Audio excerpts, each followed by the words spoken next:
both sides of the conversation, family. We welcome you to this virtual space crafted especially for you. My name is Jada Curry, and I'm both sides of the conversation's marketing director and graphics design specialist. I want to take some time to ground us all as a community into this space we are about to open up in, so let's go through our community standards. Both sides of the conversation is providing a safe and honest space for open conversation, so we ask that you all be respectful of that. We also ask that you be respectful of each panelist, host, and participant. We do encourage healthy debates and conversations. Don't personalize anything with anyone. This includes name-calling, bullying, trolling, or shaming. This will not be allowed or tolerated. Your perspective is yours. It is not a prescription. You do not have to agree, but show respect. These community standards apply to all of our live shows and any virtual spaces that we hold on social media, including YouTube, Facebook, Twitter, or Instagram. We want to make sure that we are caring for each other as a community. This is our priority in all of our endeavors as both sides of the conversation. With that being said, I hope you enjoyed today's show and continue to stay in touch with us via YouTube, Facebook, Twitter, Instagram, or all of them. All right, thank you for listening and see you soon.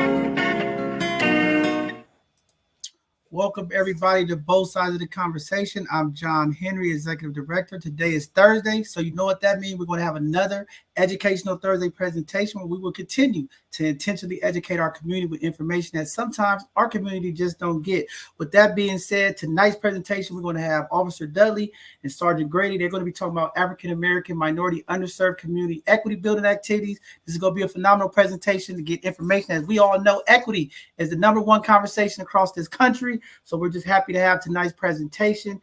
With that being said, we're going to get started. If you see me sweating today a little bit, don't be alarmed, okay? I took the flu shot and I've been like a little bit under the weather, just dealing with it. But I'm here. I'm good. Everything is fine. But we're going to get started shortly here. Let me just get through a couple of community announcements. Before we get started, I want to say thank you to the East Oakland Collective. Today, they was able to bless 250 plus families with food, grocery, meals, house supplies. Man, phenomenal event. Nice to see the community still doing things to impact our community. So shout out to those sisters over there, Sister Candace and the East Oakland Collective team for continuing to bless our community. 5 days a week, they are feeding our people, feeding the community, making sure that our community have the things that is needed. As we know, in this financial crisis times we are here in America, those little meals and different things make a huge, tremendous impact on our families. So just a blessing and thank you to them for the work that they're doing. And then with that being said, community, y'all heard about the family that me, Corey, the Bayview Hunters Point Advocates, a number of organizations came through to help a family that's struggling, going through some things, and the mother had a newborn baby. They unhoused, and way to go, community. I just want to say our community is phenomenal. When we work together, we was able to get the family diapers, money, gift cards. We're going to help them out here at both sides of the conversation. We're going to be meeting with the auto mechanic shop. We're going to get the brother car going, and we're going to ask community to help support to get them back on their feet and help. Sometimes it's the little things in life. Things do happen. So just want to say thank you to YCD, Collective Impact, Bayview Hunters Point Advocates, East Oakland Collective, both sides of the conversation. A number of other folks behind the scene has been helping that family out, dropping off covers, just supporting them in many, many ways. It takes a village. It takes community. You have to be the change. Shout out to my brother, Corey Monroe, for interacting with the families while you're out there. And that's what this is all about. When we talk about advocating and advocates, it's one thing to just go out there, do your job, pass out meals. But that brother has a heart. He has humility and compassion, actually talking to the residents that's out there struggling, making sure that he communicates with them and get them the resources, the things that they need. Sometimes people just go and drop their mail off I did my job and walk away. But that brother has a heart. He was able to connect with that family and hear some of the needs. And I just want to thank the community for supporting. We're going to do a little fun to continue to support this brother. So if anybody wants to support, reach out to us here at Both Sides of the Conversation, or you could go to our website, make a donation, and we're going to impact that family, make sure we get their vehicle back on the road so that brother can get back in a position to help impact his family. So with that being said, we're going to jump into the community announcements and some of the things that's taking place in the news. As you all know, there's a number of business owners who are frustrated and worried about the oil spill that took place in the Pacific Ocean. It was a pipeline breach that happened. It dumped more than 3,000 barrels of oil, about 126 gallons of crude oil in Southern California. There's been dead birds, wildlife, and just a number of community in the ecosystem that's been impacted from that oil spill. So it's a lot of frustrated folks. Hopefully community and some of those organizations get out there to help get that oil out of the water, and so that our folks can get out to the beaches. But people are upset. It's unfortunate when those things happen. But that's one of the things that community have been talking about. So we're just going to keep on hoping that they can find a way to help the wetlands down there and make sure we get that oil out of the water. With that being said, the World Health Organization is honoring Heretta Lacks, an African-American woman whose cells were taken without her consent and used in a vaccine study. Her cells were taken, and over the years, her cells, which has been reproduced billions of times for medical research, were used in developing the polio vaccination, HIV and AIDS breakthrough, and things of that nature. So here's a terrible story that turns positive, and she's being honored at the World Health Organization. I know sometimes those things that happen is the reason why our community are so hesitant when it comes to the medical field and the medical research folks and doctors, because this tragic story is now being honored and celebration. But thanks to that tragic situation happened, some vaccinations and things have came out of that. So just powerful stuff. Shout out to that African woman. I say all the time, our Black women are powerful. They always doing things to impact the world, even when things ain't always done so right to them. But just that there is helping impact other folks. With that being said, we have a number of community events that's happening across San Francisco and the Bay Area. We'll get through a couple of them, and I know we're going to miss a few because there's just so many of them. But the East Oakland Collective is going to continue to do their food drive Monday, Wednesdays, and Fridays from 12 p.m. They're doing the catered meals on Tuesdays and Thursdays at 11 a.m. And then they're going to be doing the groceries and catered meals on Monday, Wednesday, and Friday. So please reach out to East Oakland, to all of our followers that's in the Oaktown, in the town, and you need some support. Look up East Oakland Collective. We'll put their information up on the screen so you can reach out and connect with them.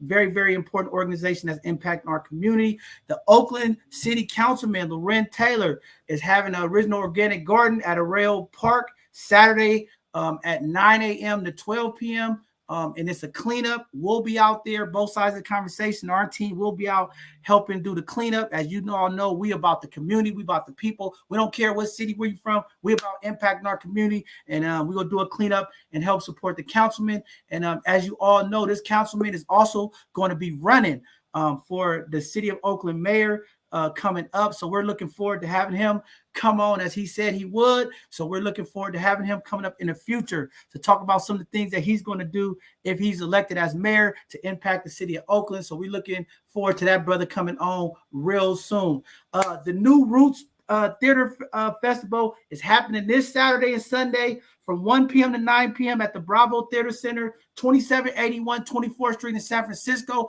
Phenomenal theater that's going to be happening. My community, my Black and brown community, if you want to see some great Black theater work, y'all seen our Hidden Gems on Tuesday. Brother Rodney is putting together a phenomenal event. There's going to be a number of theater shows. If you want to see some Black talent, some Black artists, folks, in this theater work, please go out, check out, support this theater festival that they're having. We'll get their information up on the screen. It's happening this Saturday and Sunday.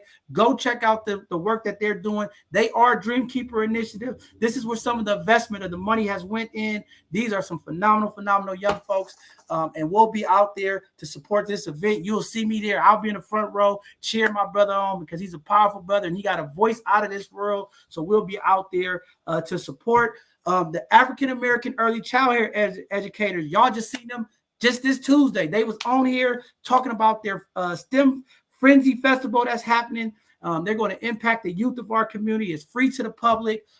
This Sunday from 10 a.m. to 2 p.m., located at Lee Avenue and Ocean Avenue in Holloway.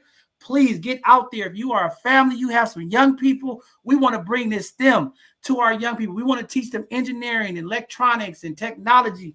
And the folks that's behind is Brother Tolliver and Miss Fitzpatrick. Phenomenal folks. If you missed the show this past Tuesday, go back and watch those hidden gems as they're going to kick off the STEM Frenzy Festival. They want everybody in the community to come out, no matter what your age is, 5 to 99, as Derek Tolliver said.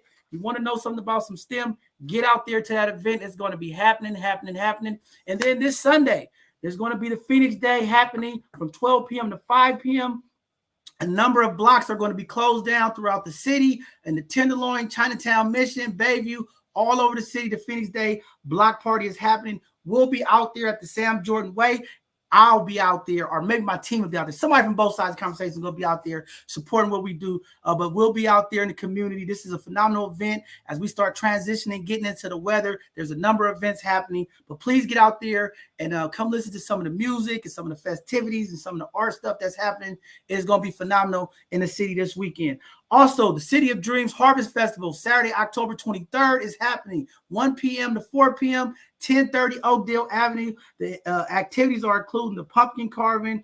There's going to be greens cook-off, raffles, STEM activities, soul food. Please come out and check out the City of Dreams Festival. That's going to be happening on the 23rd. The 23rd is a lot of things happening. We got the Humbre Block Party happening. We're honoring our DJ, our legend, TC Weatherspoon. Both sides of the conversation be out there. I'm gonna be running around. Like, we got stuff happening all over Indian Basin Park. It's gonna be a lot of events. I'm gonna try to make them to all. I know y'all get mad at me when I don't make it all the events, but I'm trying to make it to all. And then I have my precious daughter who's graduating out of nursing school. She's gonna have a boat party and a celebration. So I got to get there to community. So I apologize early if I have to leave early, but I got to make sure that I'm there to support my daughter as well as I always support community. So y'all have patience, be understanding. But our both sides of the conversation team, they'll be hanging out to celebrate with community. With that being said, this is the month that we're honoring the Black Panther Party. This month, they've been doing stuff all month long. It's going to be some phenomenal stuff. They're going to be presenting The Dope is Death. That's Saturday, October 23rd from 5 p.m. at the Dwayne Wiggins Compound, 926 85th Avenue in East Oakland. It's going to be a phenomenal event. This is the 55th anniversary, y'all, of our Black Panthers. And guess what? They're going to be here on both sides of the conversation this Sunday, so come check us out. Also, the Yoga and Tai Chi is happening October 23rd and the 24th. If you want to register, we'll get that information up on the screen. If you want to be a part of it, we'll get that up. Very phenomenal stuff. Wellness weekend. A lot of wellness is needed in our community. As y'all know, here at both sides of the conversation, we are always advocating for mental health. That is one of the biggest needs in our community. So we're going to continue to support anything that's dealing with mental health. And we have some phenomenal news that's going to be happening here at both sides of the conversation. Some partnerships, some collaboration that's going to be happening with some of our wellness folks. We'll be getting that information out to you, but hang tight. We're going to be impacting the community through this platform and in the community with some phenomenal folks. That's going to bring healing and mental wellness to our community. So stay tuned. We got some big things popping. As they say here in the city, we're going to be big stepping here at both sides of the conversation real soon. And then the OMI Cultural Participation Project and the OMI Invest Black Sneaker Ball is happening Friday, November the 12th. Write this down. Powerful folks. My brother Renard, Maurice Rivers, the OMI team, San Francisco OMI is coming together. This is going to be a phenomenal event. It's going to be at the Minnie Louie Ward Rec Center at 650 Capitol Avenue in San Francisco. The doors will open at 5:30 p.m. It is a 6 to 8 p.m. They're going to have a number of activities, DJs, food, soul line dancing, raffle tickets. You must be vaccinated. And it's going to be mask wearing and social distance required. There's an eBright invitation that's going out. We'll get that information out. Brother Maurice Rivers, that's our folk. That's our loved one. He's going to make sure that he get us the flyers and information so we can start blasting it out for him as things are coming up. And also, we have the Entertainment Studio presents Thank God for Laughter. This is a ministry program. What am I talking about? This is going to be having a Thank God Laughter Saturday, November 20th. It's going to be located at the Sunset Community Church on 2200 Arrero Road in Livermore. The doors open up at 5 p.m. The show starts at 6.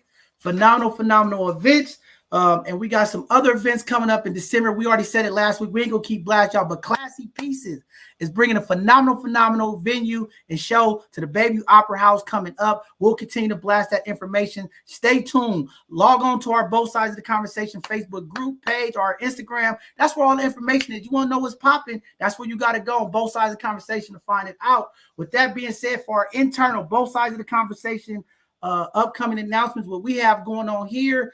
You all know every Tuesday we have our Hidden Gem segment where we highlight our Black and brown businesses, as well as we highlight those community leaders that are doing positive things to impact our community. So we are looking forward to this Tuesday Hidden Gems. But this Sunday, as I said earlier, we're going to have the Black Panther Legacy Keepers on this platform this Sunday at 2 p.m. We're going to have some amazing folks. They're going to give a historic lesson to the community, what's going on, what happened 55 years, the real true story of what took place. And we're going to have that on this Sunday. So we are honored here at Both Sides of the Conversation to have our Black Panther Party on this platform. Very powerful stuff. And then on 10/24, that Sunday conversation, we'll be talking about domestic violence. You're going to hear from some domestic violence survivors. You're going to hear from some domestic violence community organizations that are helping domestic violence survivors. Very important conversation. As you all know, this is Domestic Violence Awareness Month.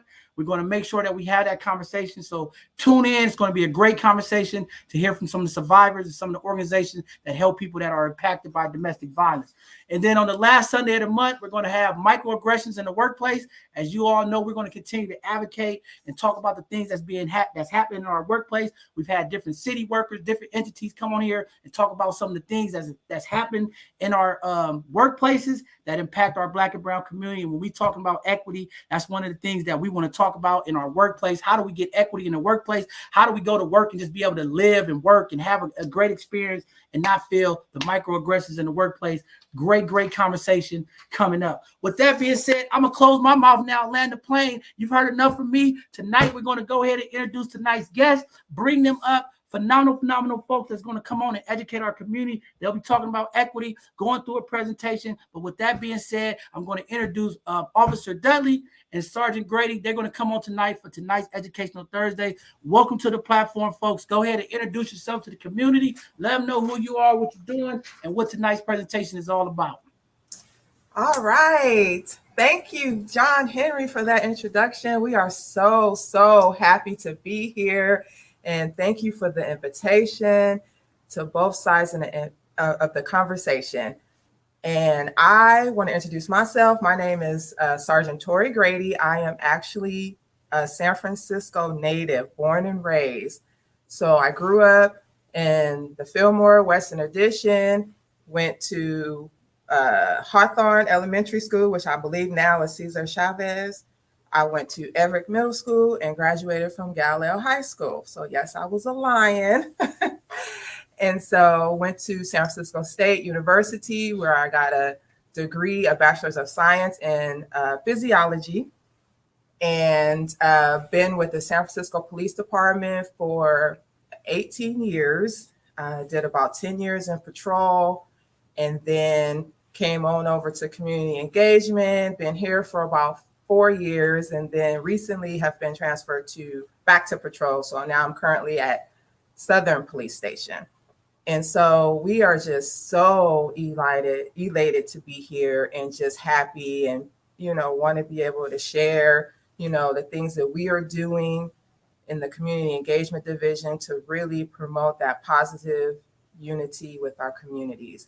So I'm going to turn over to Officer Dudley so he can introduce himself. Cool, perfect. So yeah, as some of you already know, I'm Officer Dudley. I'm SFPD. I'm working in community engagement right now. I've been with the department for like 6 years, and a little bit of background about me. I'm also a San Francisco native. I'm not gonna list all the elementary schools and all that, but I am. But I will say I went to the best high school in the city. That's Philip and Salaberton Academic High School. So yeah, shout out to the Pumas out here. But I have the privilege of working in the community engagement division. I've been here since the beginning of this year, and it has been awesome working here. And since I've been here, we've implemented some things, and even before I've been here, but I've personally been able to witness some of the things that have been implemented since I've been here and they're wonderful things. And we're just going to go over a few of them on today. So with that being said, I'm going to turn it back over to Sergeant Grady to kick off this presentation. All right. So we're going to start with a slideshow. And as part of the slideshow, we actually included a few videos so that you can get more of a visual of kind of the things that we've been implementing within our community engagement division to promote that equity and that inclusion within our community, specifically focusing on our underrepresented communities. So Officer Dudley is going to share our screen with you so we can kind of go through the PowerPoint.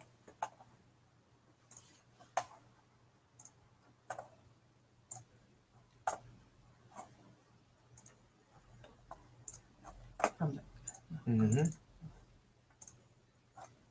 Wonderful. All right, it's up. So yeah, while he's getting that started, so basically to just give you a little background of the of our philosophy within our department. So we kind of looked back at the President's Task Force on 21st Century Policing, and this task force was actually started when President Obama was in office, and he put together a task force in order to really redefine what policing should look like in America in the 21st century, right? Because we know that from history has shown us that policing in America was, had some negative connotations, especially when we're talking about the policing in those communities of color, our Black and brown communities. We know that policing enforced a lot of the Jim Crow laws, a lot of the things that, kind of just oppress the people in our community. And so what this task force did was it was designed to break down that foundation and rebuild a new foundation to really redefine what policing should look like in America in the 21st century. And so this task force looked at best practices and really looked at ways that we can really define policing in a way that it really restores public trust within the community. So out of that task force, there were 6 pillars that were established. So the first one being building trust and legitimacy. So these are the things that your agency should look at in order to figure out how do you rebuild and restructure your organization to now restore trust within the Black and brown communities, and basically within all communities, really. But focusing, we know historically speaking, it mostly affected our Black and brown communities. And so, what our department did is that we looked at, we implemented more training on procedural justice, really making sure that our officers understand that you are policing from a place of respect. We are policing. We are making sure that people's voices are heard, and that we are also policing from a neutral place. So that we are not coming in with our own biases, but that we're policing every neighborhood in the same way. Right.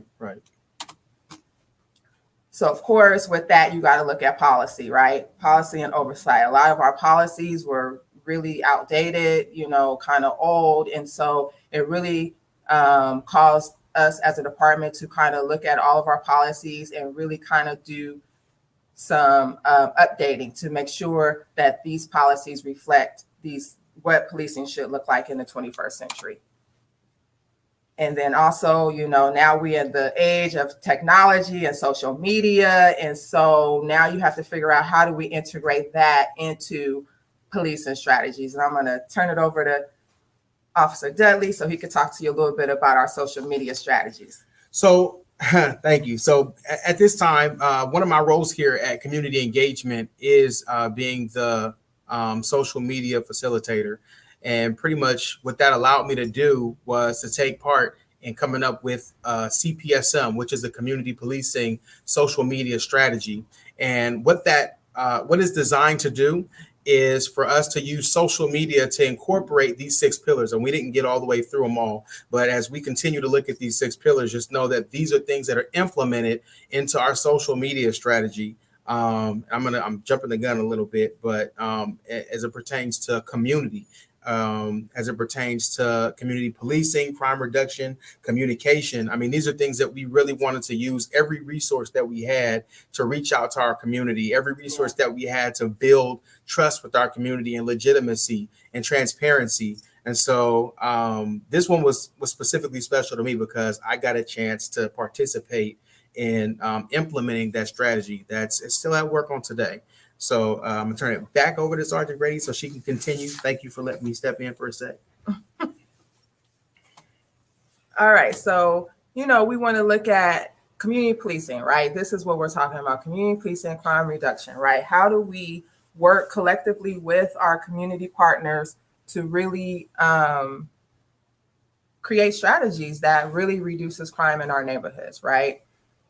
And then training and education, and lastly is officer wellness and safety, right? Because President Obama wanted to create a holistic way of policing, right? So you have to also look at officer wellness and safety, because if we are not well and we are not mentally sound, then how can we effectively police our neighborhoods, right? So we have to make sure that we are well and our health and wellness is at top point, right? So that we can give you the best of us when we are out there on a daily basis. Yeah.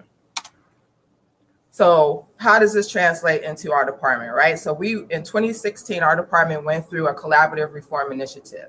So the Department of Justice came in and we asked them to come in, and they did a review of our department and they gave us some recommendations. So out of those recommendations, one of them was for us to develop a community policing strategic plan.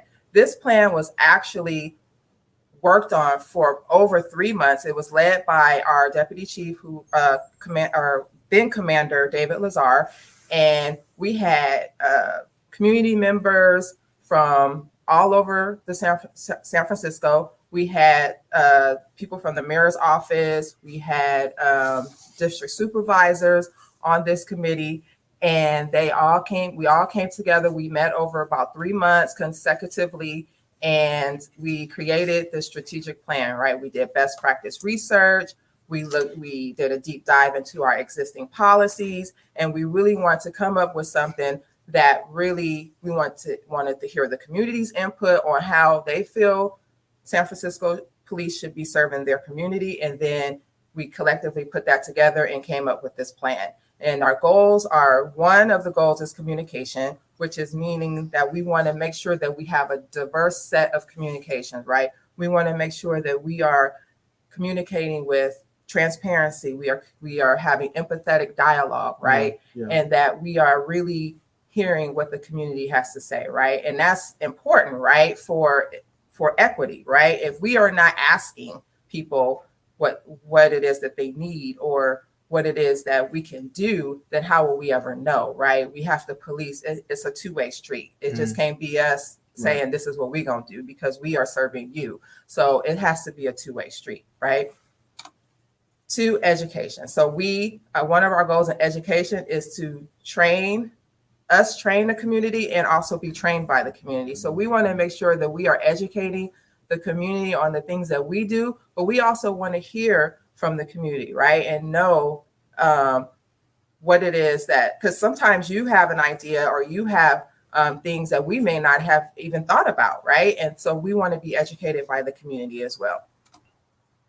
Problem solving, big, right? So this is a big one for us. And this is something that we're going to go into when we talk about equity, right? How do we problem solve? How do we collectively identify issues and challenges and then work together to solve them, right? It's about working together in partnership to problem solve issues. Relationship building, right? You can't problem solve, you can't do anything if you don't first have a relationship with people, right? So that's very important. And so, one of the things with our community engagement division, we have a bunch of programs that are geared towards our youth and, our PAL programs. We have our hiking programs, our wilderness programs, our summer youth jobs, internships, all of that, right? Because we want to make sure we are building a relationship with our youth. But not only that, we do our coffee with the cops, right? So we can build those relationships with our community. We try to do our different community events in various neighborhoods and so on and so forth, because you have to build that connection first in order to work together, right? So that is very important to us. And then lastly is us looking at SFPD as an organization. We want what the philosophy is that this mindset needs to come from the top down, right? And so what this philosophy is introducing that guardian mindset, right? Policing with empathy and respect. And so these are the principles that we have now woven into our policies. We created a new Department General Order, which governs our actions. And these are all the principles that have now been incorporated into how we police our neighborhoods. And so what does that look like? Hence, we have I Hear You, right?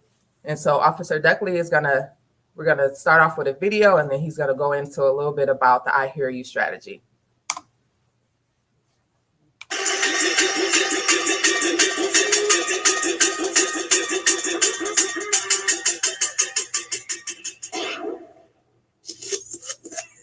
The physical cleanup is needed. The broken window theory is heavily at play. Trash and feces were both observed on the streets and sidewalks in the Double Rock housing community. This is not a healthy environment for our families and children. The physical environment is important, but it pales in comparison to the equal access needed to resources in our community. After we physically clean our streets, we'll bring those resources to the community and make sure they have access to them. SFPD is not just meeting our community halfway in regards to equity. To make sure that the available resources meet our underserved communities. That means a drastic difference in the social economic trajectory of the disenfranchised.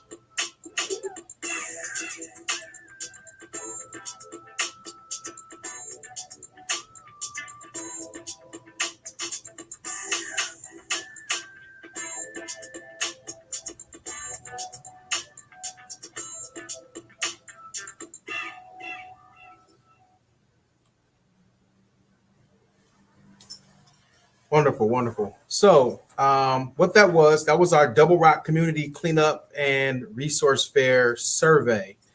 So what you saw in that video was SFPD and DPW walking throughout Double Rock, just kind of surveying the area and seeing how can we be of service. The way that the Double Rock Cleanup / Community Fair, Community Cleanup, / Resource Fair came into being was Chief Scott approached us and said, I want to do a cleanup in Double Rock. Apparently he was riding his bike off duty through Double Rock, and he was just appalled at all the trash that he saw. And so he approached us and says, listen, we got to do a cleanup. You know, SFPD's got to do its part to clean up in the area, and I want you guys to organize it. And so upon further review, Sergeant Grady, myself, and our team here at Community Engagement, you know, we saw an opportunity to do something greater than just a cleanup for one time. Not to say that what the chief wanted to do wasn't big enough, but what was in front of us and what was on our plate at the time was equity, right? That's what we've been talking about. And as John Henry said earlier, that's one of the biggest conversations in the nation right now, especially in our underserved communities, our Black and Brown communities, is equity. And so we took a hard stop at that moment and said, how can we implement equity? And that's when we came up with an opportunity to spearhead I Hear You. So as it says here, the purpose of this event was to ensure that available resources meet our underserved communities with the purpose of creating a healthier and safe environment for the Double Rock community. And so it was really important that we take a minute and we look at how to do this, because I think a lot of times we confuse equality with equity, right? And I think that even some of the things that we fight for, some of us that are in the department and outside of the department are fighting for equality, not realizing that you can give me the resources to be equal to somebody else, but you're not giving me the repair to be equal to somebody else. And so for our communities, a lot of times that repair looks like a resource fair. And so that's why we combine the community cleanup with the resource fair. Yeah, we want to show up. Yeah, we want to clean up. Yeah, we want to show our communities that we noticed it, we saw it, and we care enough to be here to clean it up. But we also want to start the conversation on how we can bring these resources to our community and what's needed. So what we're going to look at next is just a short clip of our community meeting that we had prior to the actual cleanup itself.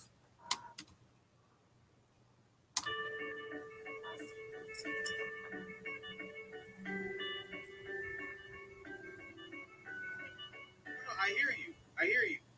But for the agencies that we've involved, for the different entities, the different organizations that we brought in, and are to be respectful of their time and what they have to do that day, we schedule it from 10 to 2. We believe that's the time we can have the optimum amount of people here.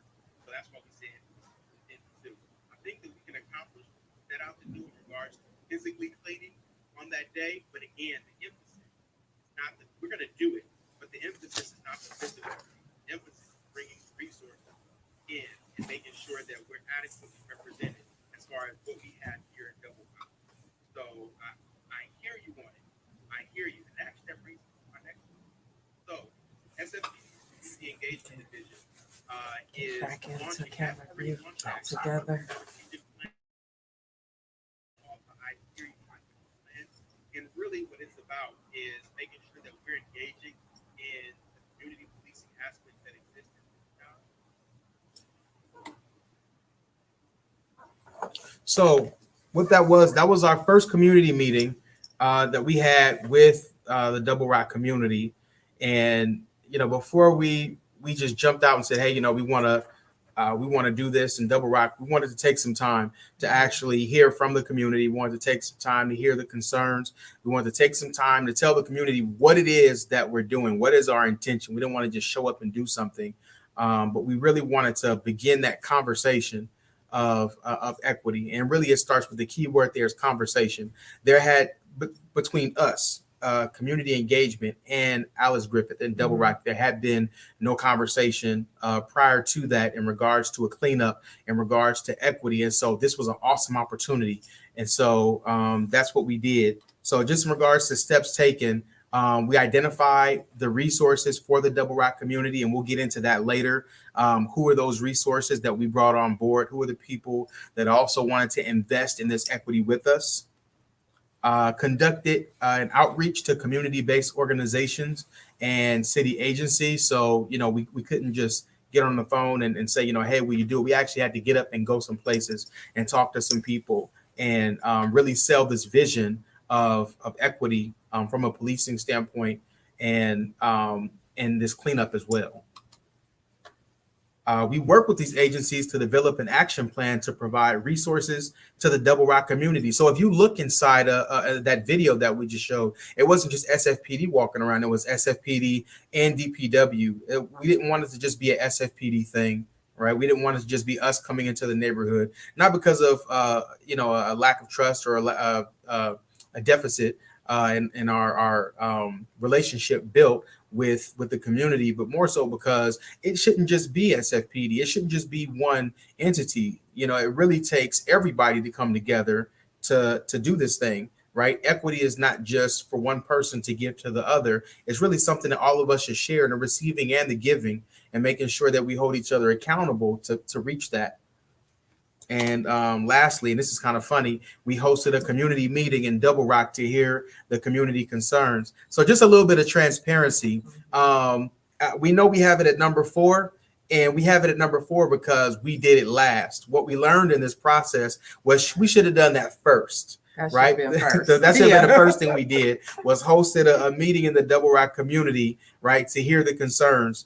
And when we had that meeting, it was very eye-opening, but at the same time, it was music to our ears because we learned something, right? That has to be one of the agents of what we do in the community is learning, right? There is a bridge that needs to be built between city agencies and community, right? It's not built on good foundation right now. We talked earlier about the history of just police, period. Right, what some of it is founded on, and we realize these conversations have to happen, because if they don't happen, we're living on the old foundation. But we've got to tear that down and build on something new, right? And that something new has to be a back and forth conversation, and that's another reason why we chose the name "I Hear You" for this, right? Because it's a conversation, but in that conversation, I've got to actually hear you. And that I hear you, it looks like empathy sometimes. That I hear you looks like hearing from you what you feel about me, even if I don't necessarily like it. And so when we had this community meeting, we definitely heard some things about what we should have done differently. Yes. And we do acknowledge that. We do acknowledge that. Okay, Absolutely. yes. The community definitely spoke to us. We heard from Brother Malik, is down there at the center. We heard from Miss Lanika. We heard from, and I don't want to mention any more names because I don't know if they're okay with me shouting out. Right. But I want you guys to know, if you're listening, that we did hear everything you said. And we hear you. Really, no, Yes, seriously, not to do. be cheesy, we really do. And we appreciated that meeting that we had. But that's really where we're at right now. That's where we're at. These are the conversations that we want to have. These are the relationships that we want to open up. And we don't want to be corny. We don't want to be cheesy, because there's nothing corny and cheesy about what's happening in our communities, that's happening in our city, right? Both of us and many others in this department, being from San Francisco, have a different investment, have a very personal investment in the city. And we don't want to engage in anything corny, cheesy, anything that doesn't work, or anything that's not long-standing. We're looking for the long-term commitment, because we need a long-term change, right? And this relationship between the community and police has to be healthy, it has to be long-standing, and it has to exist within the 6 pillars that we started this entire presentation off with. And so, just as we move forward, we want to take a minute to stop and talk about what we've learned. And actually, before I move on, I want to give you opportunity. Was there anything else that I missed that we learned in this process? Because I know it was a lot. No, you said it all. Okay. I mean, it was, really hearing the concern. We got a little, I guess you would say, overzealous in wanting to just run with, what the plan and what we had. And so, and as I stated before, it's like, how do you plan something for someone and not include them in the conversation, right? So we learned from that process, and this is us being transparent, right? So we talked about transparency, and really, we don't always get it right, but we know, our thoughts and our hearts was in the right places, but we kind of maybe didn't do everything in the right order. So, we wanted to make sure that we conveyed that message too, that we, it is a learning process, because this is new, right? This is all kind of new waters. This is a whole new strategic plan that we're implementing, right, from the ground up. And so there's going to be bumps in the roads. There's going to be review and improvement. But the best thing is if we work together, right, we welcome feedback, so that's the only way we can grow and get better together, right? So Right. And so we're going to look at another video, and I know, we've got quite a few in this presentation, but, we crowned a few of these things. We captured some images, and I don't want to be corny. There's nothing corny or cheesy about what's going on in our communities. And I want to make sure I stay consistent with how serious I am about this, how serious we are about this, and the entire community engagement division. But we had to crown this because a lot of things have happened as far as SFPD's willingness and steps that have been taken to bridge the gap. But, I think somebody said it best: if you don't take a picture, it didn't happen. And unfortunately, I hate using that phrase, because the stuff actually did happen. But when you don't share it with everybody, when it doesn't become a part of the conversation and a part of the narrative, then it becomes forgotten. And so that's why we have so many of these videos to share. It's just things that we've done, and we want to continue to do, and we want to partner with the community to do. So I'm going to go ahead and show you another video.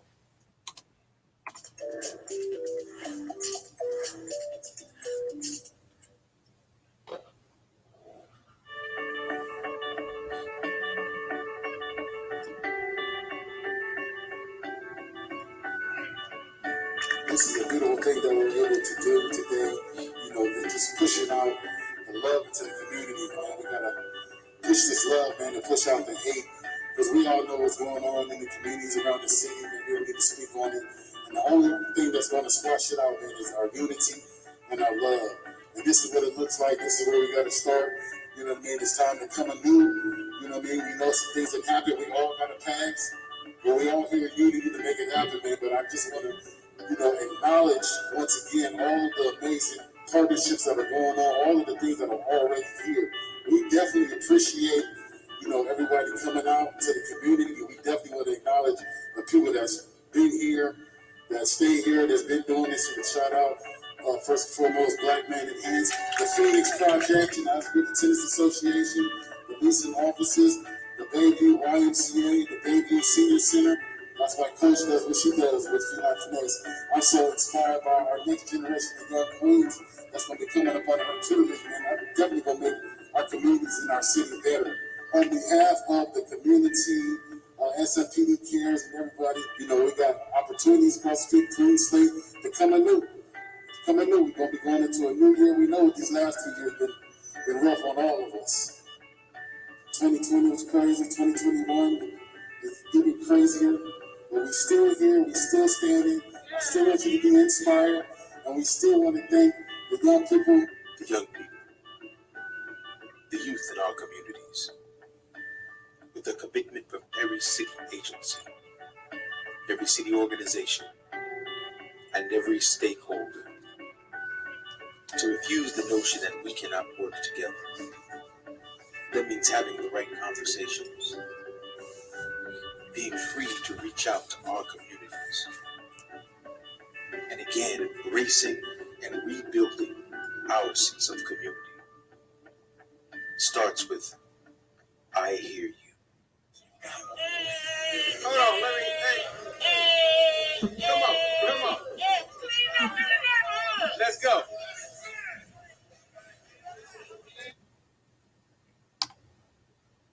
Wonderful. So that was a short snippet, a very short snippet of the Double Rock cleanup / resource fair that we hosted on the 25th of September. And I got to tell you, it was phenomenal. I mean, being on the ground, for those of us that were there, for those that showed up, first and foremost, thank you for taking the time to invest in one of our communities. It's something that we have to keep going. The conversation has to continue. The conversations have to continue. The planning has to continue. And we're not going to fall off. And we want to make sure that our partners know that we expecting you, the community is expecting you, and us not to fall off. And I want to take some time to talk about our involved partners for a minute. There was so many. So on the community side, and I don't want to be long-winded here, but I would be remiss if I didn't thank each and every one of these organizations for partaking. Total Women Empowerment hosted a table at the resource fair, and their people that hosted a table picked up trash like nobody's business. Yes. Yeah, just a little bit about Total Women Empowerment. It's run by Ms. Dana Cheatham, who is the CEO and founder of such. And Total Women Empowerment is an organization that is committed to assisting and helping and guiding and counseling and empowering young women that have suffered trauma. And I know for a fact that we have that in our community. There's a lot of trauma that suffered in our community, and they were gracious enough to come by and really offer their resources to everybody that was in Double Rock.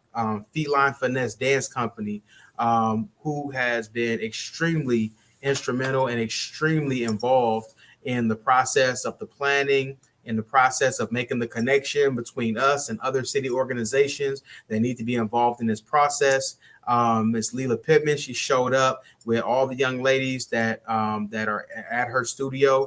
Not only did they clean up trash, not only did they participate, they brought the community together for a dance. I mean, the vibe was wonderful too. We need more of that. YCD, we know a huge problem that always exists, continues to exist, is the lack of opportunity for our young people to have access to those jobs. And so Dr. Mitchell Smith, who's the trainer at YCD, he showed up and he brought resources. They had bags, they had information for young people to get jobs. I mean, idle hands, you know what they say about those. And he was instrumental and offering resources to really get those hands moving, to give people jobs and to start the conversation of how we can get more young people in the area moving, more young people with jobs, more young people working, more young people changing their values, which will in turn change the social economic trajectory of our communities. 100% college prep. If you notice in the video, there was a brother that was on the barbecue. That was Brother Ross, who's with 100% college prep. He was gracious enough to partner with us. He donated all of the food. He cooked the food. he served the food and he did it free of charge for the community and for the people. And we appreciate 100% College Prep that continues to support CED, continues to support our ability to really bring equity. And we appreciate you guys for that. Miss Diane Gray, Kevin up at 100% College Prep. We appreciate all you guys. I'm going to lump these next two together because they came together. Operation Genesis and Black Men Enhanced. We appreciate Operation Genesis for making that connection for us and bringing Black Men Enhanced on board as a part of this. Now, Black Men Enhanced has already been in Double Rock. They've already been cleaning up. Yes. It's nothing new for them. And we thought it'd be a great idea to congratulate that. Again, nothing corny, nothing cheesy. We're not trying to come in like we're the first people to clean up in Double Rock, because there's plenty of people that are invested. We just wanted to come on this platform for equity, but we're also going to recognize them as on this platform parallel to ours. And that's Brother Rob New, who is the CEO. He runs Black Men Enhanced. He was also at the event, and we appreciated him for that. We got a chance to hear him speak. And one of the things he said that caught me, we had a lot of people on that stage. There was a lot of people on the stage. And one of the things he said was that, and I got a video of it later, but I got to stop here and say it, was that we got a lot of minds right here on the stage. And if we can get these minds to collectively work together, we can solve the problem. And I was encouraged by that. A lot of people there were encouraged by that. So we're glad to partner with them. The Dr. George W. Davis Senior Center, who was extremely instrumental in helping SFPD make the appropriate connections so that we can have that event, so that we can bring the right people to the table. And again, talking about, it's not just us, it's about I hear you, right? We needed to know the right people to hear, we need to know the right people to hear the suggestions of the right organizations. And they were extremely instrumental in helping us do that. The Alice Griffith Tenants Association, let me tell you, they are going to get us straight. Okay. Yes. They did not let us slip like one bit. If the flyer wasn't right, they let us know. If the right date wasn't chosen, they let us know. If we needed to talk to the people before we set a date, they let us know. And normally we appreciate that. I was just about to get to that. We appreciate that. Most people would say, they came down the police neck. No, we appreciated it because it's about I hear you. You have to say it for me to hear you. And we were very willing to hear the things that needed to change so that we can move forward properly. The Us for Us, the voice that you heard over the video was actually Uncle Dame, as everybody call him, or Damian Posey. He graced us with his presence, and the youth from his organization. They came, they showed up, they showed out, they cleaned up bags and bags and bags of trash like nobody's business. And he continues to be a presence, and we appreciate the fact that he partners with us. We appreciate the accountability component that he brings to the table too. Is necessary for the conversation. 5 keys. I personally know people that have graduated, gotten their GED, have gotten their diploma through 5 keys. And one of the things that we talked about in our community meeting was how important education is in our community, how it always starts with education. And me working as a school resource officer really paid me to see how much of that education had not, for lack of a better phrase, dripped down to our people, to our kids in our underserved communities. And so the fact that 5 Keys showed up to give that information, not just for our kids, but for adults as well, we really appreciated them for that. Both APRI SF and both sides of the conversation, who we on with right now, who we appreciate, also hosted a table at the resource fair. So we had a 3-in-1. We had both sides of the conversation, APRISF and Feline Finesse Dance Company all came and hosted a table, did a 3-in-1, and provided information about what they do to the community, and it was greatly appreciated. And River of Life Church, they donated the stage that you saw us standing on. They donated a lot of bodies to come help to pick up trash. So it was greatly appreciated. Those are some of our community partnerships. City agencies, were it was us, of course, DPW, who you saw us in the video with. Who you didn't see was Reckin Park. Reckin Park heard about the first community meeting that we were doing, and they showed up, they participated, and the question was, what can we do? And they just fit right into the equation. And so we're not going to talk about it, but the next thing that we do, they've already made a commitment to be involved in it. And so that's another continued partnership that we've cultivated through this process. And on the SFPD side, our command staff showed up. So we had our chief that was out there. We had DC Redmond, DC Lazar, our own Commander Fong was out there. Our Bayview Station captain and sergeants and officers were out there.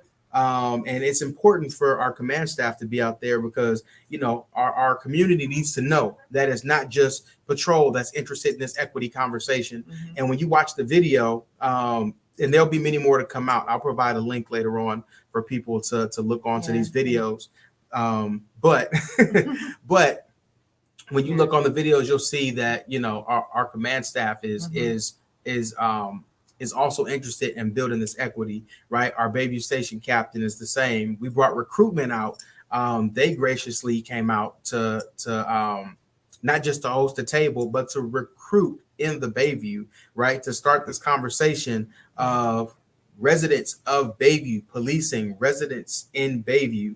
I mean, it's really, it's a sight to behold. And so we appreciated recruitment for that. Clean Slate came out, right? Clean Slate is a collaboration of SFPD and the Public Defender's Office, and they're really geared towards cleaning people's records, right? And there's a lot of times people can't get jobs because of what's on their record. Some people have a hard time moving forward in life because you feel like it's just too much, and so they partner with us to come out.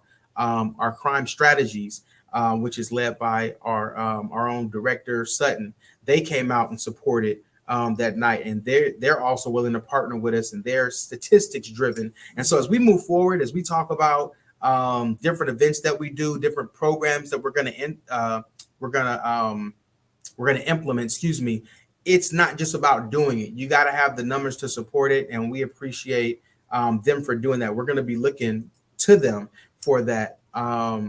And our CIS unit and our SF PAL unit both came out and hosted a table together. There are a lot of opportunities inside of our police activities league and our crime information service unit. There's a lot of opportunities there, and we want to bring that to the community. So those are some of our involved partners, and we just have another brief video to show you with our involved partners. But before we go to that, let me give it over to Sergeant Grady, who's trying to get a word in. I was trying to get a word in, but I just wanted to go back, to just circle back to, you know, the command staff and how we talked about earlier. Really, you know, this needs to be driven from the top down, right? And so we, you know, have put this together so that you can kind of see how this looks when it's implemented. And you know, this came from the top. It started with the chief. The chief was out there, let me tell you, in the trenches, picking up trash and cleaning up, you know. But then it wasn't just the trash, right? It wasn't just the physical cleanup. It was the engagement. It was the interaction, right? I mean, we were out there line dancing with, you know, Feline Finesse Dance Company. It was, you know, being able to see the community and the police working together and building those relationships, right? That's what it's all about. And I know just from me personally, I mean, that was awesome, right? We're out there dancing, we're having a good time. And so these are the things that we're looking at too when we talk about relationship building and trust building, right? And so it helps us better police our neighborhoods. It helps us, you know, better to reduce the crime in our neighborhoods. And so that's really the bigger picture and what it's all about, right? Words on paper is words on paper, but, you know, we're showing you the videos and we're going through step by step so you can really see that we are serious. One, that we are serious about this. And two, this is what it looks like when it's implemented, right? And so this is not a one-time thing. It's definitely something that we want to continue throughout all neighborhoods of San Francisco. Absolutely. Absolutely. And so with that being said, we are going to go ahead and we're going to play this next video. There's a brief snippet of our involved partners.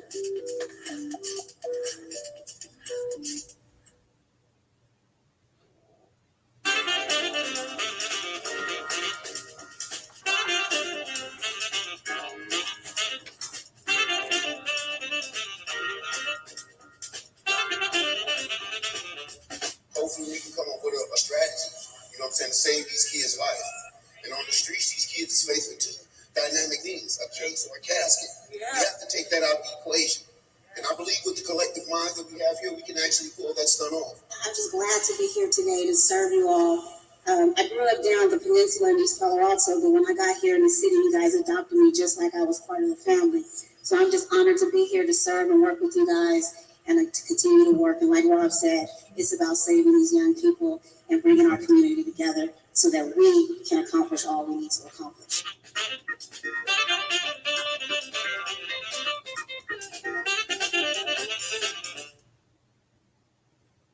All right. So, lastly, we just, want to you see this was the event details.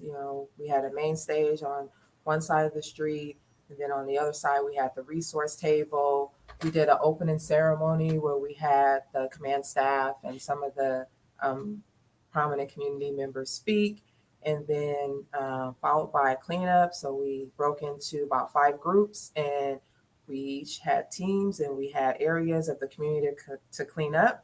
And then after that, we did the resource fair and the food festival. And it was just such an amazing time. And you can see from the video, the amount of trash we're able to collect and clean for the community. And then just like I said, the most important thing was the interaction with each other and really connecting and providing those resources for the neighborhood. And so this was the agenda of the day. And then, steps moving forward, right? So we're here. This was our kickoff, our first, big event to really implement, our new strategy. And so moving forward, we want to definitely make sure that we continue with the continuity. We're looking into creating some civics classes, movie nights with the young people. We want to, like I said, really bring those resources there with our PAO programs. We have our cadet programs because we want your kids to be part of our programs, right? We want to see representation from all communities, right? Yeah. We want you as our cadets. We want you as our interns, right? We want you to participate in our wilderness program. We have virtual chess. We have all of these things for the, young people. And then we want to also be able to be that avenue. We may not have all the answers, but we do have, access to resources. So that's the main thing, to be able to connect people with those right resources, right? And looking at issues moving forward that we can problem solve together. And so that's the overarching theme of this, is to really, introduce those new community policing, 21st century policing philosophies, right? Where we are working together, the community, the city partnerships, and the police working together to collectively problem solve and collectively reduce it and make our neighborhood safe, right, for everyone. So yeah. just in regards to that, in regards to steps moving forward, one of the things, or some of the things that we want to implement, we're working on now. We voiced this to the community that we are going to do this, and it is going to happen, is our civics classes. That was actually something that was brought to our attention closer to the beginning of this year, that, hey, we need some civics classes. How do we know what's wrong and what's right? We used to have PSAs. We used to have public service announcements. We don't have that anymore, right? And so keeping our community educated, right? And that's a means of equity, right? Equal access to the knowledge of what's wrong and what's right. Equal access to the knowledge of, hey, how do I interact with the officer, or vice versa? How should the officer interact with me? These are the educational pieces that we want to bring into our communities. And so we're looking at civics classes right now. Another thing that, well, I'm not gonna get into, well, I'll just say this. We're talking with other agencies right now that have invested in this idea of I hear you as well, other city agencies. And it's looking very optimistic. It's looking very optimistic that everybody wants to be involved in this because, I mean, again, there's no nonsense. If it's not political right now, and we don't want it to and we don't want it to be. We do not want this to be political at all. So we can keep it that way, great, because you know, and I'll tell people this in this organization all the time is I am not a politician. I'm a foot soldier. I got to put my feet on the ground, and yeah, we're the same way. And a lot of people here in community engagement are the same way. Not politicians, not political, not looking for the photo op. We literally just started crowning the events and stuff that we're doing because, again, if we don't crown it, it's almost like it didn't happen. And, you know, how can we build that conversation and say, this is what we've been doing when, you know, we don't crown it. And so that's the reason why we're doing that. But, you know, we want this thing to stay pure, and we appreciate those that want to work with us, the other city agencies, all of those organizations that we just mentioned. They want to continue this partnership. We've been in conversation with them, and we're going to continue to do that. Another thing that I want to bring to light, what's been great about this process, we didn't get a chance to really talk about it, but earlier we talked about problem solving. So one of the things that we committed to was walking the kids to school in the morning and sitting down with them as they eat breakfast. That's one of the things that is great about Double Rock. I mean, I don't see that in every community where the community decides we're going to feed our kids breakfast before they go to school, where they decide that we're going to walk our kids to school, and they graciously allowed us to take part in that. And so along that path, we realized that the path to school is not a clean path to school. We realized that the path to school is obstructed by, you know, branches and glass on the street. The path to school, you know, it ends with a road where people are driving, you know, at high speeds, where, you know, as we're walking the kids to school, we got to stop these vehicles and say, hey, we got kids coming, you know, slow down. And one of the things that is so great about community policing is that it incorporates problem solving. And so we had the opportunity of taking a step back and saying, hey, how can we make this a better process? And so that's something through this that came to our attention, is that, you know, we need this safe path to school for our kids. And so now it's a matter of having a community meeting first, right? Connecting with the right resources that can help us with this issue, right? Because, you know, SFPD is great, but SFPD doesn't change lanes. SFPD doesn't paint lanes on the street. SFPD doesn't put up stop signs, but we have access to the appropriate resources, the appropriate agencies that do. And so now we can start that conversation. Yeah. So, you know, the process has been great. That's really that's the heart of the I Hear You strategic plan, is empathy and equity. And that's what we're bringing. So hopefully this has been informative. At this time, before I ask you have anything else you want to add? Okay, great. So at this time, John Henry, we'll leave it to you if that's great, but you know, we'll open the questions if there's any right now. Yeah, if you could stop sharing the screen so we can come back on the main screen. Absolutely. What a phenomenal presentation. But I got to stop you right there because you said we don't have no communication. You got both sides of the conversation. I thought you was advocating for it because you kept talking about the conversation. We can educate here. We have Educational Thursday. We got our Sunday conversation. You have a platform. If you need to use the platform, it is here. A couple of things that I got to get out because I hear the community as well, right? So community, I do hear y'all. So I got to stop and say this because Feline Dance Group, Coach Leela just hit me up, and I'm gonna tell you the power of Feline Finesse Dance Group. Okay, they like Beyonce. The beehives come for me. Okay, they come for me tonight. They say I didn't announce their event this weekend, and I apologize. It wasn't on my production sheet, but I do want to say this Saturday, October 16th, this Saturday, Yes. Pumpkin patch giveaway. Yes. 1605 Gerald Avenue in the city. The All Good Pumpkin Patch. They will be giving out pumpkins to the community. So Feline Dance Group, we hear you here at both sides of the conversation. I'm catching all of the smoke. But again, like you said, we hear the community. You make a mistake, you have to acknowledge it. I apologize to the Feline Dance Group and to those young ladies because they are like the Beyonce Beehive. They was coming for me like you didn't announce our group, so that they holding me accountable. For whatever reason, it didn't get on my production sheet, so I apologize. This weekend, community is going to be happening. I told you, this Saturday, go out there. If you want to get a pumpkin for your young folks, go out there, tap in, and I'll make sure that we blast all of it out. I know we did earlier in the week, but for whatever reason, it didn't get on the production sheet. So we hear you, Feline Dance Group. We love you. There's no smoke. Both sides of the conversation love you. And then to the haters out there, right? Because every time, this is both sides of the conversation. So it always is positive, and it's always haters. So for the people that's hating, saying, well, where was both sides of the conversation picking up trash? I was out at the event. I did not pick up trash that day. I'm going to tell y'all why. Because that Saturday, I did put my mom to rest, so I had to leave early, and I had a couple of events that took place. So I was there early when Robin was speaking and community was setting up. But when it was time to clean up, I did have to leave. I had a couple of events going on. So for those haters out there saying both sides of the conversation to pick up no trash, I did not pick up no trash at the event because I did have to have my mom's services to put her to rest. It was her sign-off services, and I had to get there, and I had other stuff that I had to do. But both sides of the conversation is all about the community. Double Rock, that's my home. Shout out to Rob Newt, Black Man in Hands, and all the phenomenal folks that are doing the work down there to impact community. And shout out to you all, and Chief Scott and Lazar and all the folks that's coming together, trying to bridge this gap with community. It's very, very important that these relationships that you all been saying so much is so important.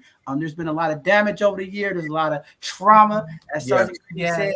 And we got to start breaking that. And it starts with healing. It starts with wellness. And it starts with community engagement. So phenomenal events. I appreciate being out there. And again, both sides of the conversation, we are definitely a part of the movement of changing the narrative, having those difficult conversations, breaking the taboo, breaking the stigma. That's what this platform is about. We always about our community first. So I just want community to know we are about impacting our community and being involved. And we don't just talk about it, we be about it. But for those haters that had to let me know that I didn't pick up no trash, you're right, I didn't. But I had to put my mom down. But this is both sides of the conversation. So we always keep it real. We have fun. But I always will be accountable. And definitely, if I make a mistake or I do something, I always want to let community know because I believe that leadership, when things are good, we take the praise. But when things are not so good, sometimes those leaders, they disappear and hide. And I will always be accountable and stand for when I make a mistake. So Feline Dance Group, we apologize, but we just proud of Feline Dance Group, Coach Lita, what she's doing with the young ladies in our community.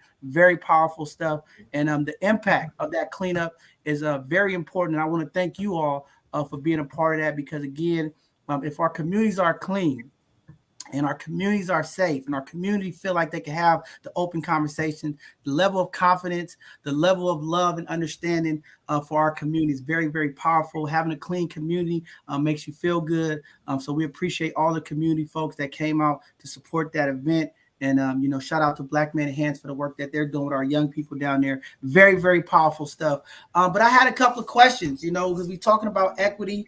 And I like what Sergeant Grady said, consistency. One of the things that impacted the community relationships, especially with the police department, have been that consistency. A lot of times things start and they start off working with the community, engaging, and then it kind of falls away. And then we have a couple of incidents take place. And then next thing you know, everybody's like, see, so that commitment that you all talked about, what does that look like for community? And I know you guys started this model here at the Alice Gifford Double Rock location. Are you guys going to move this into further communities? Because we also we talk about transparency and we talk about equity. What does that look like for the overall city of San Francisco, not only in the District 10, but what does that look like for each community, housing development, and just our community in general?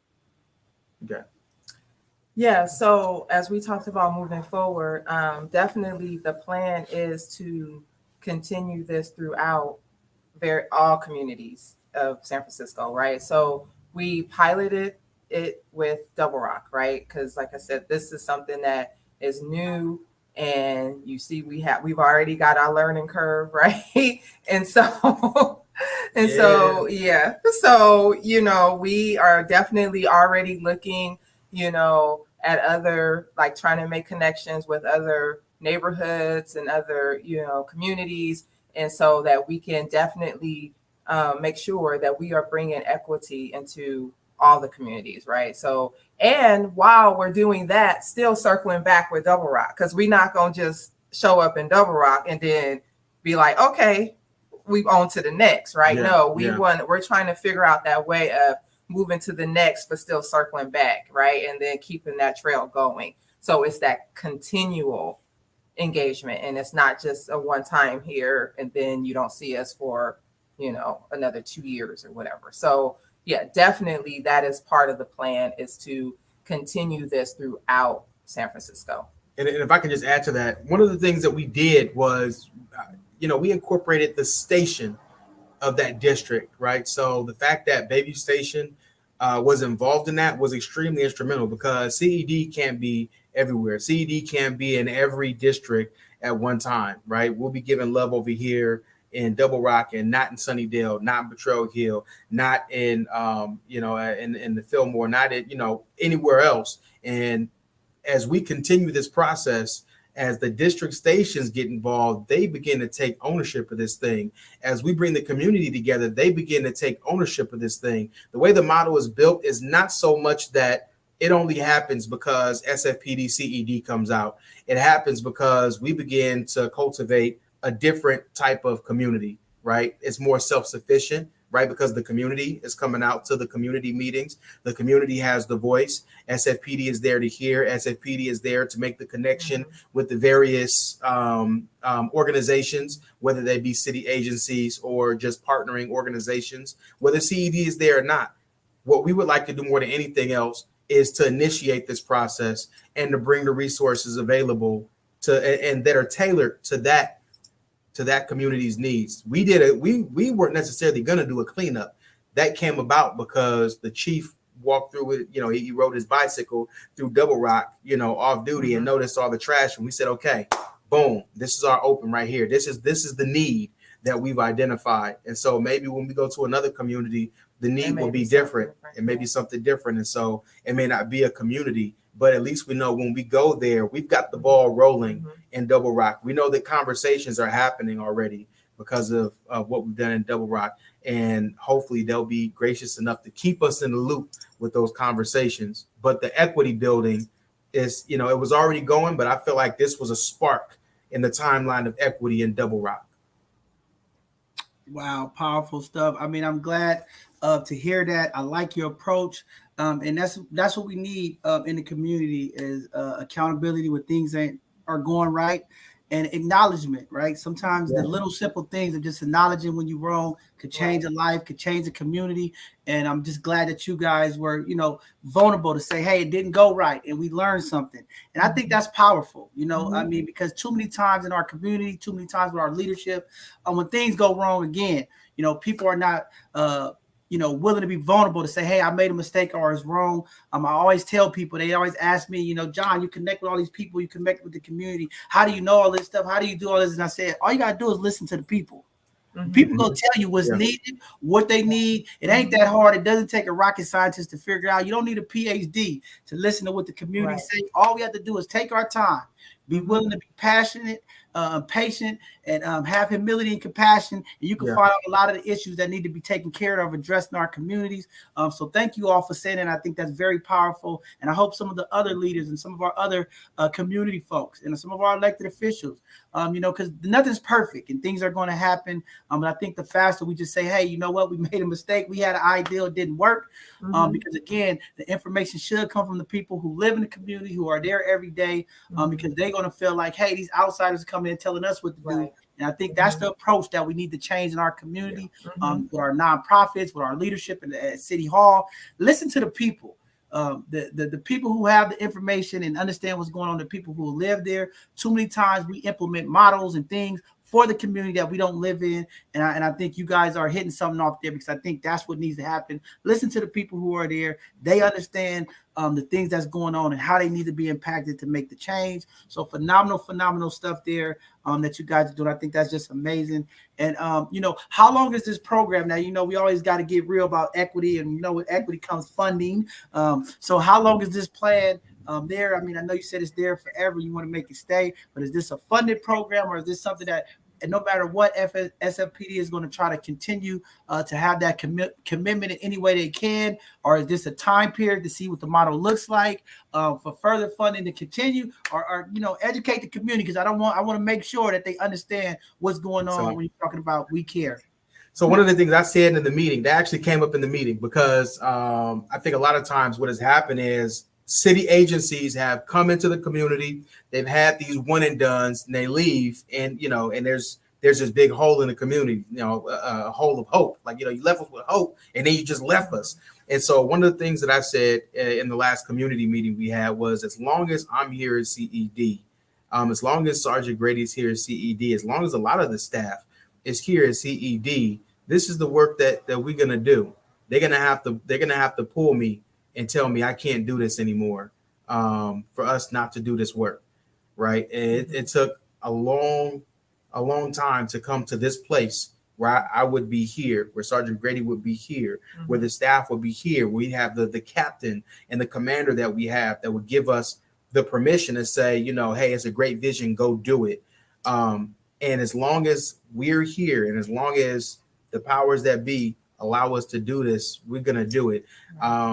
Funding was not a stipulation, because truth be told, funding was not a huge part of this conversation at all.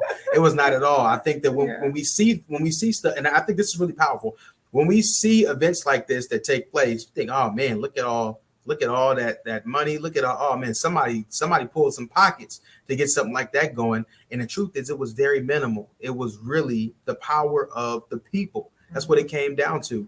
We River of Life donated the stage, the sound system that we use.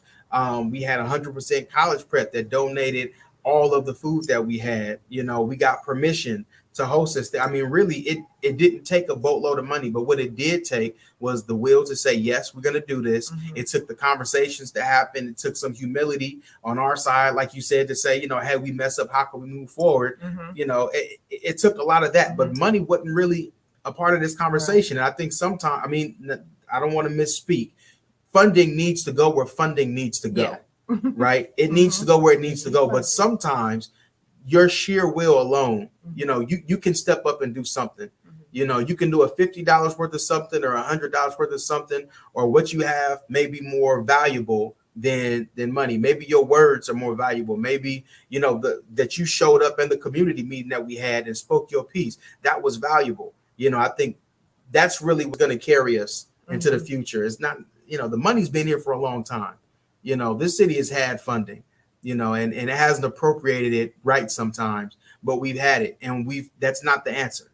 It's never been the answer. And so that's my personal opinion on that. And that's my answer to that question. You have something you want to? And I like to add to that too, is that when you talk about time frame, so no, we haven't put, an actual time constraint on this, because, when you talk about reform, it's changing, right? It's evolving. And so, as we're actually, like I stated before, going through this overall reform process, these are the new ways that we're introducing into the department, right? This is the way we progress into 21st century policing.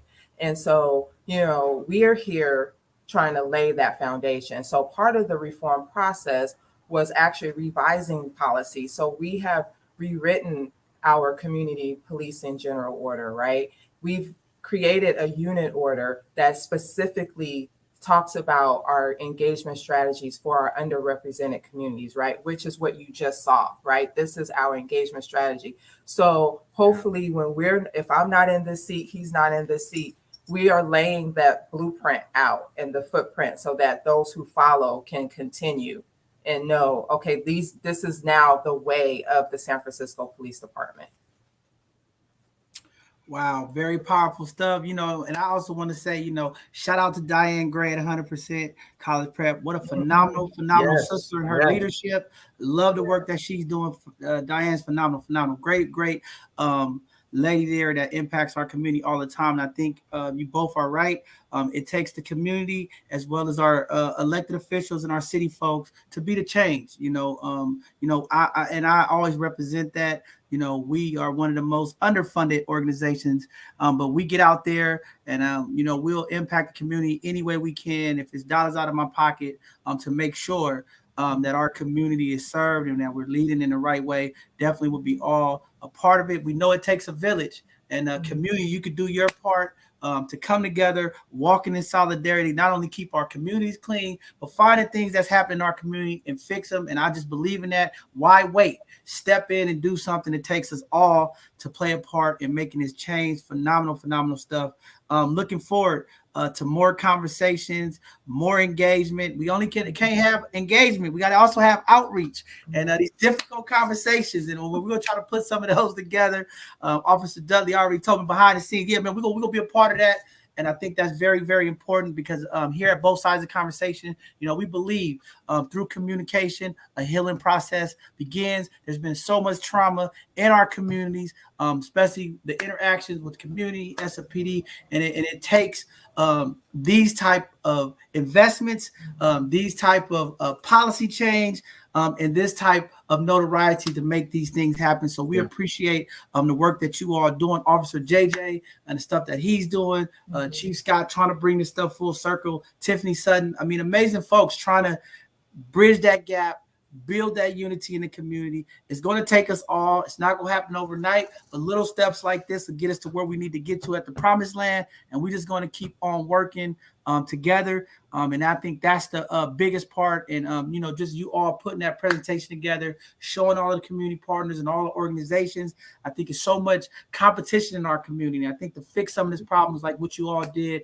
is collaborating. We got to work with each other. Yes. We got to get out of the instant gratification and who gets the acknowledgement and who gets the most hashtags and who gets the most likes and followers. That's not about the work, people. The real work is impacting our community when our elders could come outside and see a clean environment with no needles, with no feces and things of that nature. And our young people can enjoy the parks and the land in our community and actually say this is a community and not the hood. We're trying to take the hood away and bring the community back. It starts with cleanliness. It starts with peace. It starts with love and compassion and humility. And y'all see SLPD Cares, they coming on to bless the community, talk to the folks, and they putting some things in place. So we're looking forward to seeing what's going to take place and how it's going to impact further communities here in our city. As we know, all of our communities need a little love and support.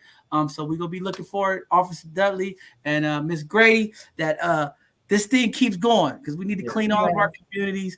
And we need to make sure that this equity and this information gets to our community. That is a big thing here at both sides of the conversation, that we are always pushing intentional education and getting information to our community, because we know sometimes in our communities we don't get that. So it's very, very important.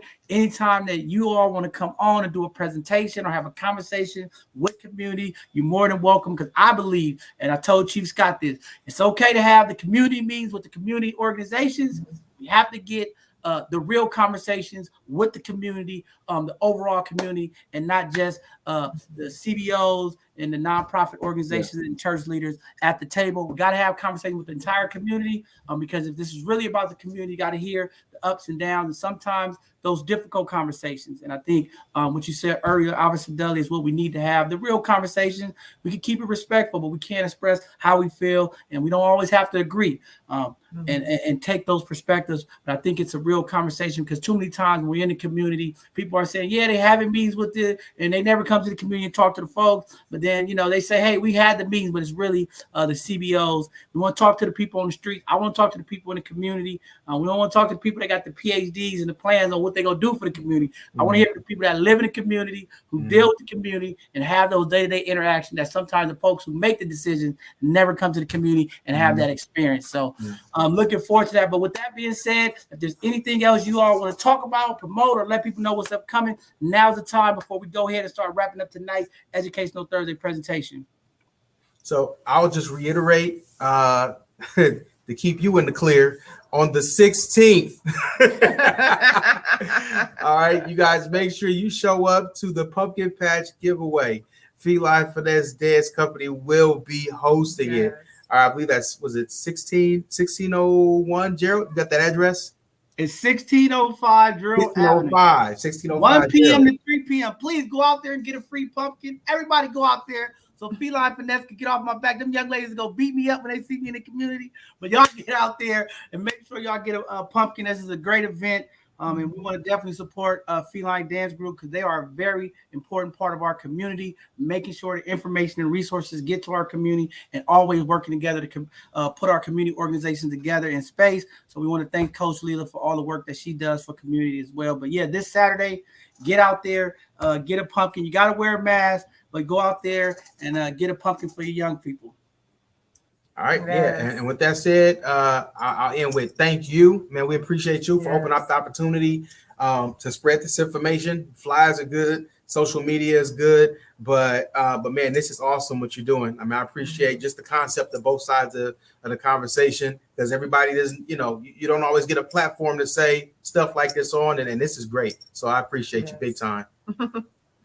No problem. Thank you all. So with that being said, community, we're going to go ahead and start wrapping up tonight's show. Again, this Sunday, we're going to have a powerful conversation. You're going to get some of them historic information from our Black Panther Party legacy keepers. They are coming on this Sunday at 2 p.m. We'll be out in community. You'll see me. I'll be moving around fast. There's a lot of events going on, and I'm apologizing to the community now because I get all these text messages, and everybody's upset. John, you never stay. I got so many people want to see us. We out there. But we will be at the East Oakland collective event where we'll be cleaning up with the councilman, Brother Taylor. We'll be here in the city for the cleanup. We'll be moving around at the Roots Theaters. You'll see me. We'll be out moving around, but we'll be hitting all the community events that we can in the amount of time we can. And then we'll be out at the Phoenix Day. Look for the tent. Look for both sides of the conversation. We'll be out there at the Phoenix Day event. We'll be at Sam Jordan's Way, and we're excited about that. And then this Tuesday, we're going to have another phenomenal Hidden Gem segment. We're going to have some phenomenal folks come on that you all haven't seen, heard of, and we're going to bless the community with their information and see how we can connect community to help support those businesses as well as those organizational leaders that are doing phenomenal things to impact our community. With that being said, community, SLPD cares. Listen, they hear you. You got questions. You have concerns. We put their social media information out. Reach out. You want these services in your community. If you want to have questions or you want to put something to the table, go ahead and reach out, and they'll be there to take those conversations and information, and they're going to continue. Y'all heard them. They're going to continue to be pillars of the community. They're going to show up and bless the community and be a part of the change, the narrative as we try to shift this narrative in our city. We're going to do our part here at both sides of the conversation. The rest of the community, SFPD, this is what it's all about. Changing the narrative, making a new San Francisco, a better San Francisco, especially for our Black and brown communities. As we know, we've been impacted so much. So thank you all for coming on. Thank you, Officer Dudley and Sergeant Grady, for coming on tonight, blessing the community. Looking forward to having some conversations in the future with you. Maybe some more of those civic conversations that you was talking about. Because I think sometimes our young people, community people, they do need to know how to interact, how to deal when they get pulled over and things of that nature. I think that'll be something powerful for community. So looking forward to that. With that being said, community, I'm gonna go lay down because I'm sweating. I'm hot over here. That flu shot got me a little warm. But we love y'all. Thanks for tuning in. We'll see y'all out in the community this weekend. Thank you, East Oakland Collective, for the work y'all doing, blessing our community today. Powerful event. Thanks for keeping the work going. And we'll see you all this Sunday for our next live, both sides of the conversation, Sunday conversation. See you all soon. Love you.